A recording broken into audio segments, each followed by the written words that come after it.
Hey y'all, welcome to Stivers Homestead. I'm Zach. And I'm Jen. And this is our garden. So welcome to our fifth or sixth garden tour walk. But we consider it really like our second official one because the ones before were greenhouse involved and not much was in the ground. But now everything is planted. Everything except the leftovers. Yeah, except the leftovers, which we'll find spots to put them. But if you're new to our channel, we wanted to let you know a little bit about us before we jump right into the garden. Yeah, we are in central Kentucky. We are zone 6B. We teeter right on the line of 6A and 6B, but I think our personal spot is 6B. Yeah. And we have a backyard garden, so it's within our fenced-in backyard. We have, how many raised beds?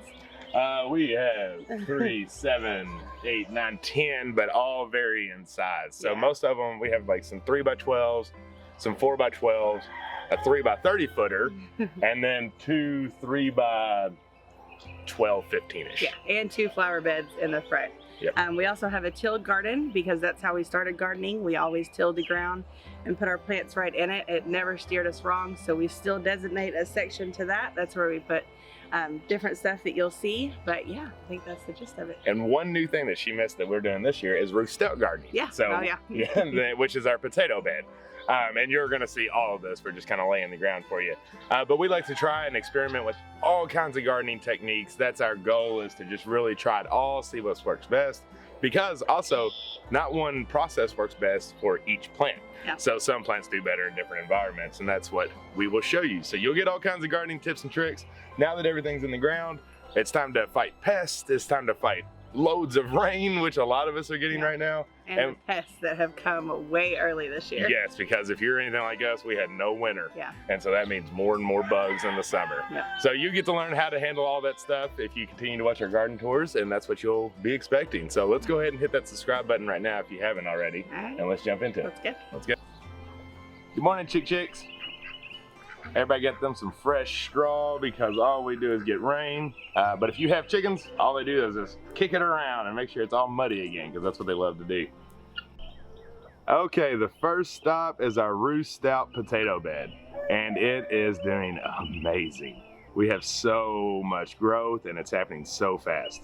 Roost Out gardening, it's our first year doing it like we had mentioned. Our potatoes grow about 6 to 8 inches, it seems like, within a couple days. They're growing really fast. What we did, we first started with compost that our chickens and goats did with all the straw that they had.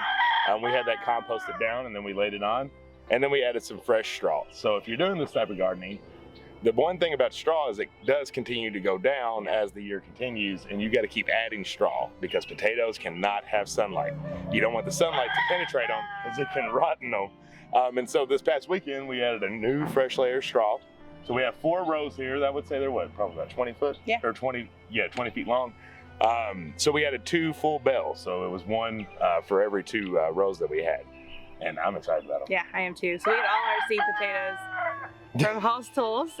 We got the German Butterball, the Yukon Gold, the Adirondack Blue, and the Austrian Crescent, and we are really excited about those 4.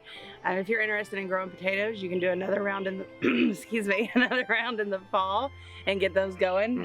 But yeah, it's our first time, and we are really excited of how well they're doing.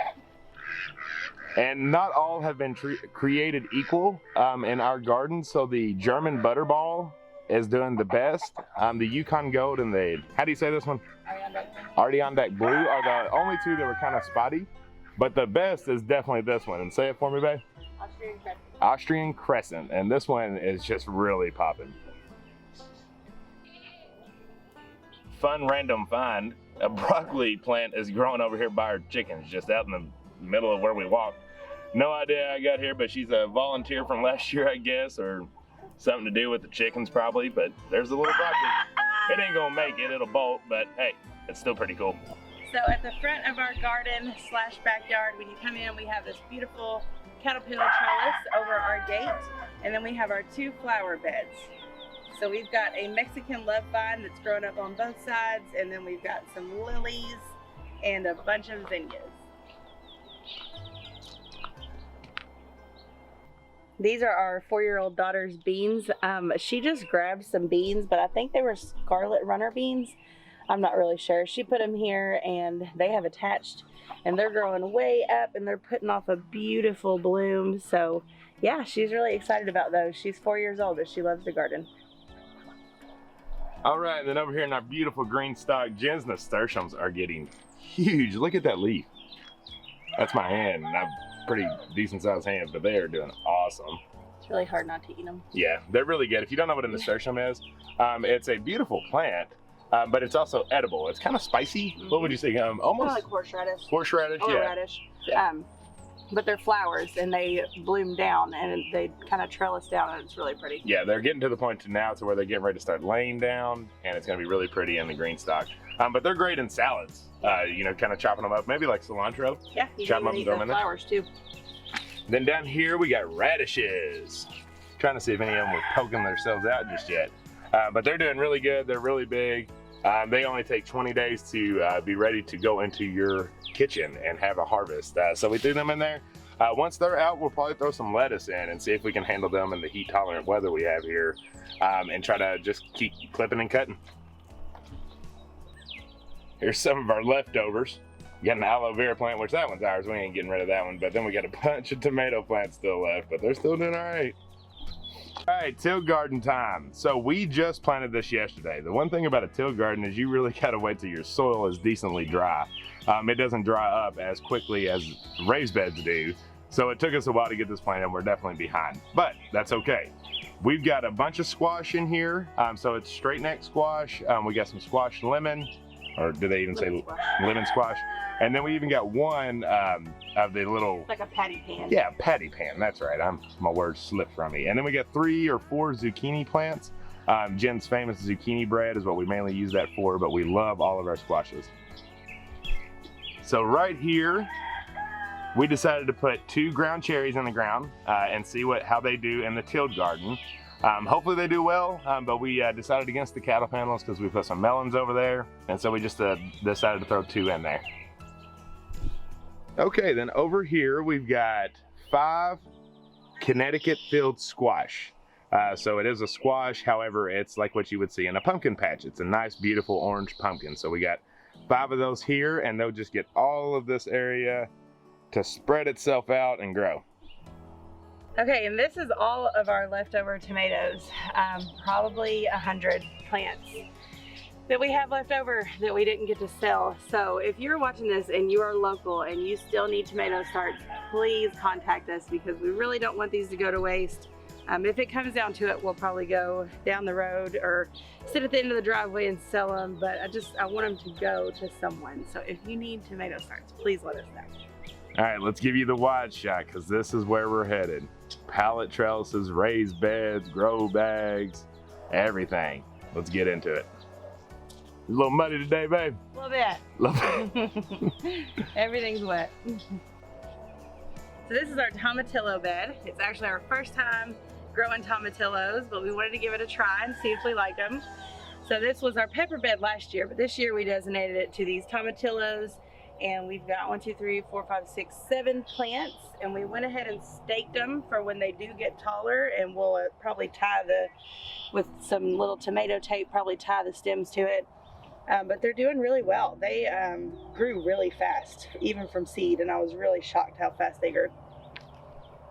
A tomatillo and a ground cherry are very similar. So a ground cherry is a little yellow berry looking tomato. To our understanding, it doesn't technically taste like a tomato, but it grows in a husk, and that's the same with the tomatillo. So that's kind of your difference. The ground cherries, they fall off when they're right at ripe. The tomatillos grow really tall though, in a husk as well, but they're green.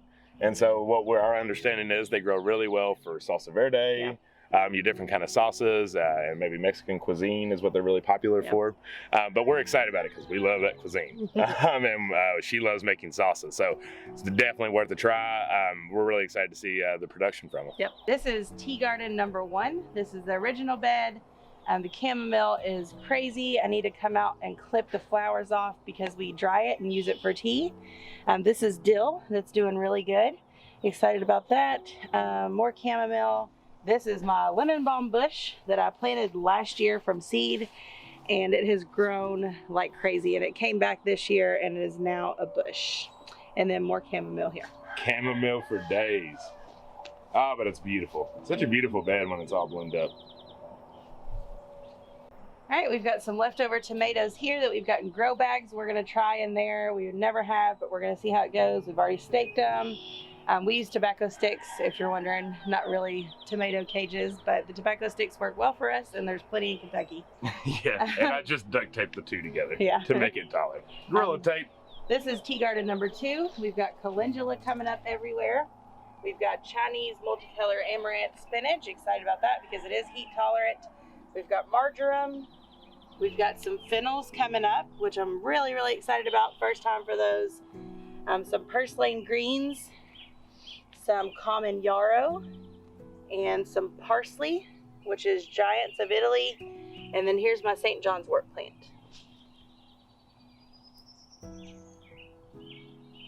So for all of that stuff that she just talked about in that tea garden, keep watching because she shows you what to do with them. So if you have some of these things in your garden and you're like, I don't really know what to do with this or what it's good for, she's the queen for anything it has to do with the tea garden. So if it's either making tea, making salves, or tinctures, she'll show you. Yep. All right, here is bean bed, and they are growing like crazy. So this one is that red and yellow one that we talked about before. I actually even just put red and yellow pole bean, that's funny. There's the actual name. So it is a bush bean. I was mistaken for some reason. I thought it was a pole bean. Probably an assumption because the rattlesnake pole beans are so similar in their pole. But these are bush, they'll do great here. All in here, these last week on our garden walk, none of these had popped up, but these are Kentucky Lake, Kentucky Blue Lake. Blue Lake bush beans that are all right here. And then moving on down, we got some more bush beans. What we got right there? Jade bush beans. All right, so those 4 are Jade bush beans. And then these are tenderette bush beans. And tenderette is our favorite bush bean to grow, but we're trying some new things this year. Yep, and then over there we've got rattlesnake pole beans. And so those will trellis up the cattle bed. Yeah, so you can see they're all different sizes. It's because we succession planted. These were first, obviously, the middle was second, and then the bottom was direct sowed. So they're the smallest. But that allows us to basically have a bunch of different rounds, because these aren't the only ones. We'll have many rounds of green beans that we can pull the plant, because that's what we do. We pull the whole thing, pick them off, and then we plant more. We eat a lot of green beans. So it allows us to preserve green beans for all winter long. All right, then our pallet trellis we have here, we have some Be It Alpha cucumbers that have germinated. So one there, and one right there. So they will go and grow up the chicken wire and lay right over the second pallet trellis. This is south facing, so it gets its most sunlight in this little flower box that we built. And we promise this is tried and true. We did it all last year, and you get all kinds of cucumbers, especially if you use the Be It Alphas. They're absolutely our favorite. And so this is pallet trellis number 2. Same thing going on over here, Be It Alpha cucumbers. So the Be It Alphas, we grew so many last year, we toned it down. Really, this is just so we can have some fresh cucumbers this year because we got pickles that'll last us for probably 2 years that Jen canned last year. In this bed is our Turkish orange eggplant and Ostrakam eggplant. Both are from Baker Creek. We're excited about them, first time for them, but they are getting eaten by the bugs. Yeah, we got the flea beetles that are attacked, and right here is where all of her comfrey is, which we have just cut back. That's why it looks like crazy. But we do believe they were housing in them, and that's why this bed was being impacted so much, because that was just a great house when it's a full bush for them to get in there and hang out. So hopefully with the neem oil that we've been doing, which also has peppermint essential oil and Dawn dish soap, we can save them, because I'm not seeing a whole lot of new bites. But they are definitely struggling from the eating that's been happening. So hopefully we can save them. And this bed right here, the most mistaken bed on the planet. Y'all think it's corn? It's not. It's garlic. Everybody in the entire world that I post a picture on this thinks this is corn whenever me and Jen talk about it. But it is our elephant garlic from Hoss Tools. It's doing great. We're really just kind of waiting for it to do its thing and start dying back. We're getting close, but we're still thinking probably another couple weeks, maybe a month, but we will see. We're just happy that everything's doing good. We planted this back in October of last year, and it is time to get garlicky. This is our pepper bed. We've got all kinds of peppers. What do you think? What are they? We got some Sugar Rush, we got cayenne, We've got bananas, we got poblanos, we got grande jalapenos. We got a mix of a little bit of everything in this bed. But we're really excited about them. This is a good way to grow peppers in a tight space because peppers don't always need a huge amount of room. You can do them in a tight quarters, like in a raised bed like this. Over here, we direct sowed some sugar baby watermelons, and we've got one little guy coming up. So we're gonna trellis him. Hopefully the other one comes up, we'll see. And down there, we direct seeded some Kajari melons. Is that one right there? I don't think so. Nah, maybe not. We might. Here's some little sprouts. That might be, I don't know. We'll have to wait and see. Yep. Too early to tell. Okay, and our huge 30-foot bed that we have here, full of all the tomatoes, and they are doing absolutely fantastic right now. Y'all, look at this Abe Lincoln tomato. It is getting so wide. It's really spreading itself out. It's nice and strong. My goodness, Abe Lincolns and the Millionaires have grown just so big, and I love them. And then Mr. Great White here said, don't forget about me. Look how long the leaves and the branches are. Gosh, they look great.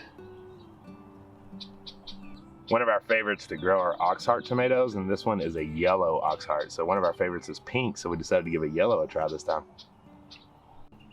This white beauty is really showing itself and making its appearance. Gosh, they're going so fast, so quick. And then my most excited is the Kentucky beefsteak. It's a yellow tomato, it's beautiful. And of course, since we're from Kentucky, we're a little biased. Here are the cherries. So we got 2, 4, 6, 8. We have rosellas. We have the blue cream, the sunrise, and of course the white cherry right here, which is one of our absolute favorites. We grew it last year. So you might be wondering why we have so many varieties of tomatoes. We like a bunch of different colored tomatoes. So the reds are obviously very popular for canning. Yeah. Jen cans like a maniac when here probably in what, a couple months. But we like the whites, the yellows, the oranges, and we like to give them a try because eating them fresh, we like the lower acidity. Lordy day. I don't know. Lower acid and the non-reds. And so we like to eat those fresh. However, they're great canning too. Yeah. Everybody that's bought plants, they're like, I need a good canning tomato. Well, to us, they're all fairly equal when it comes to canning. There's some that are meatier and some that are a little bit juicier. However, when it boils down to it, you're the chef. So you're the one that actually gets the guarantee on if you wanted a thicker sauce, if you wanted a thinner sauce, whatever it is you may want. The tomato's not necessarily gonna do that for you. Yeah. So make orange tomato juice, make yellow tomato juice. I'm excited to try white tomato juice. Do. So all of that's gonna be in our canning. There's not gonna be one of them. It doesn't matter the color. We'll can with it all. Even the cherries if we have to. Yeah, we do. So don't let any tomato go to waste. Don't think that you can only can with red tomatoes. Yep. At the end of this cherry tomato bed, we direct sowed 3 Tigger melons, and they all came up. They're so cute, and they're gonna grow up this cattle panel that reaches to the other side, and it's kind of like the back entrance to the garden. If it were switched, it would be a really pretty entrance, but it gets really wet back here. I don't know if you can tell. I mean, it's basically a swamp. Our pond leaks, and it leaks this way. But yeah, beautiful. We've got the lights. And then on the other side of the trellis, we direct sowed more Tigger melons. No, this is honeydew. Honeydew, my bad. And they were odor seeds, and only one germinated, but hey, I'll take it. We'll see what happens, right? And then here we had some leftover peppers. Originally I was gonna do tomatoes, or we were gonna do tomatoes here, and I was like, you know what, let's try to get the peppers in here. So in here we got some Durangos, we got some bullnose bells, I think another cayenne. So we're excited to have more peppers. Our family absolutely loves to eat them. Wyatt, our son, is a huge fan of all bell peppers.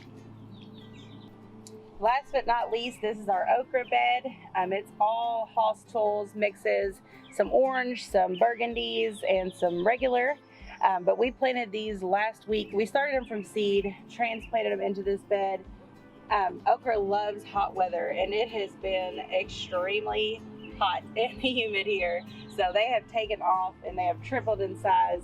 And I think it's only going to get better from there. If we do have a random cold snap, like a, what do they call it, blackberry winter, we'll see.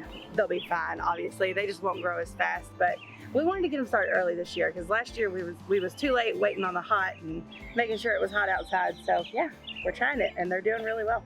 I think Jim wanted that to be the last because it is like 7:38 in the morning. Like and 5,000 degrees. It's really hot. My shirt is soaked. I just got out of the shower and my sweat is sweating. My sweat is We try to do these either really early in the morning or late in the evening. That was the goal, but apparently it was 5,000 all night. Yeah. Waking up makes it 7,000 degrees. Right, but we've been waiting for this, so I'll take this over the code, right?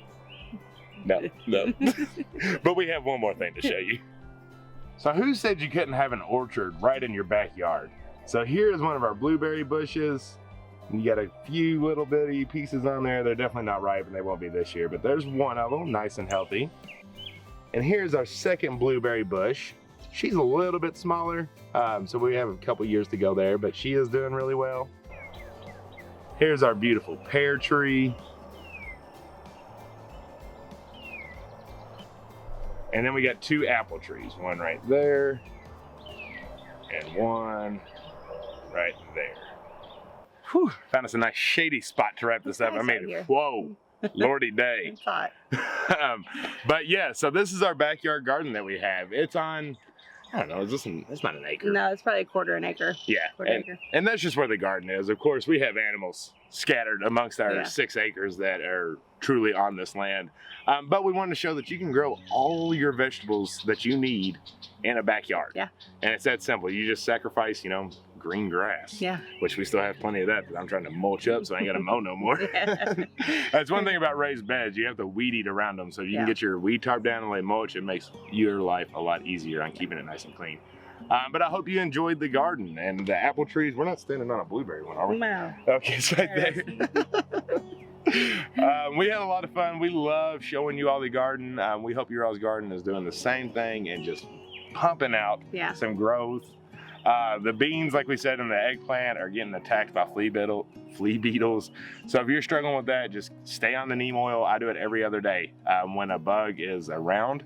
Normally you would do it once a week, but you really want to stay on it because as soon as you get a rain or that dries off, it's gone. Yeah. And so you have to reapply, and they are stubborn little things. Yeah. They will continue to stay on you. Which if you're anything like us, it's rain, sunshine, sometimes sunshine and rain at the same time. A lot of sunshine which and rain. Is great for growth. I mean, it makes everything pop up so quickly, but it also invites pests and blight and all those fun things. We're not having to deal with any plant issues yet, just pests that love the moisture and the sunshine. So just keep on it, like he said. Just constantly monitor, check it out and see what's wrong.